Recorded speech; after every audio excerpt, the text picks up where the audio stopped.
Okay, today we are going to work on simplifying polynomials. We're going to look at adding, we're going to look at subtracting, and we're going to look at multiplying. First thing you need to make sure you know are like terms. Like terms have the same variable and the same power. Same variable raised to the same power. For example, x and x are like terms. X and x squared, not like terms. 3x and 4x are like terms. 3x and 4x squared are not like terms.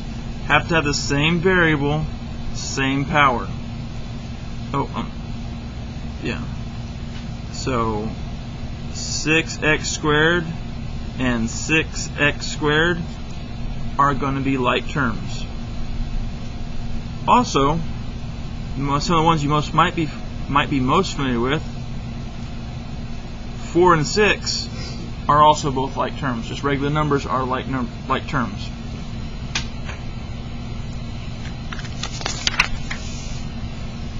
First example here we're going to look at, we're going to add two different polynomials. Here we have a binomial plus a trinomial. These are very, very simple and straightforward. There's actually nothing here we're going to do besides combine like terms. Even if we were to distribute the plus 1 here, it's not going to change this. It's still going to be 3x squared plus 2x minus 5. So I'm just going to lay all those out without the parentheses. 1 negative x squared, 3x squared, 2x minus 5. Now on the bottom of this has different colored and different shaped marble looking things on the bottom. I like to go ahead and make different type of boxes for each of my different type of terms. So my square boxes are my x squared terms. Negative x squared and 3x squared, that gets me my 2x squared. There's no other like terms with my x, so it just brings down, and negative 5 plus 1 is my 4. So that is all I do there. I've just combined like terms when I'm adding polynomials. Again, a polynomial plus a polynomial over here. Go ahead and add those up.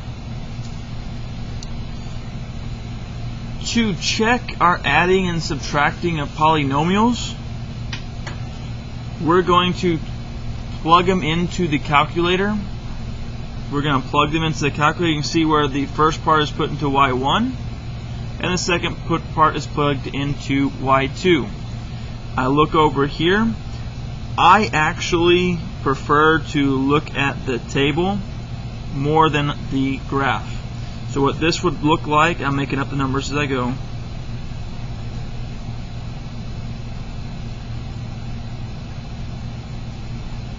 You're going to look in the table to see if these two numbers match. And these don't match here. And I look here, I want both of my parabolas to be on top of each other where you only see one. If there's only one, it's right. If you see both of them, it's wrong. So this is not a correct answer because I can see both of them, not the same. If all this was the same, and all this was the same, it'd be a correct answer. So this one is definitely not the same. I'm going to go ahead and move on over to subtracting polynomials. Subtracting polynomials, you'll look, this one is very similar to the first one we did. Difference being we have a polynomial here and a polynomial here, but in the middle here is a negative. We treat the negative as a negative 1. So we're going to multiply everything by the negative 1. This will be the same process if this was a 2, a negative 2, a 3, a negative 3, and so on. So go ahead, we distribute there. The 1 and the negative x squared just come down. Nothing wrong with that. There's nothing in front of here to change this. But then after here, everything changes. At least the sign. Negative 1 times 3x squared, negative 3x squared. Negative 1 times 2x, negative 2x. Negative 1 times negative 5, positive 5.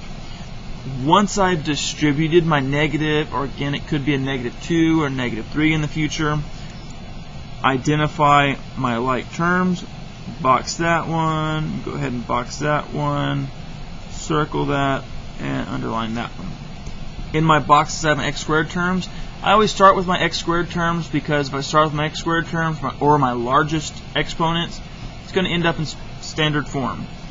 So negative x squared plus negative 3x squared, that's going to get us at 4x squared.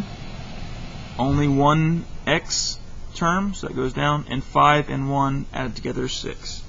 That is my expression there.